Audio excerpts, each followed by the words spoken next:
Isa din ba kayo sa mga taong 'pag namamalengke, bili lang ng bili, hindi mo alam kung anong bibilhin mo, kung anong dadamputin mo, hindi mo na alam kung magkano na yung nagagastos mo sa pamamalengke.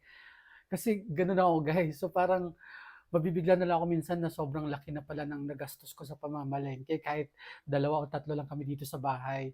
Kaya ayan, ngayon pakita ko sa inyo, ayan dito yung mga working table ko.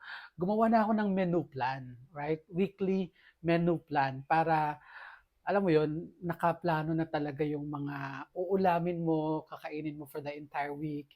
Tapos may nakalagay na na presyo bawat ulam or bawat ingredient para namo-monitor mo talaga yung weekly expenses mo. So I think yan yung isa sa mga areas for improvement ko no when it comes to financial na hindi ko namo-monitor yung nagagastos ko. I decided na gawin nito, simulan nito. So meron ng daily view kung ano yung ulam, ano yung mga ingredients, magkano aabutin per day, tapos yung overall expenses for the entire week, kung anong kailangan ko. Katatapos ko lang gawin sa Excel file. So I think gusto ko lang din i-share, maybe ganun din kayo na hindi nyo na monitor yung expenses nyo.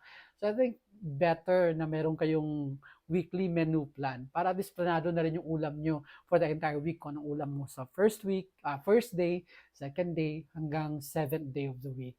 So ayun lang, tatakbo na ako guys. Bye!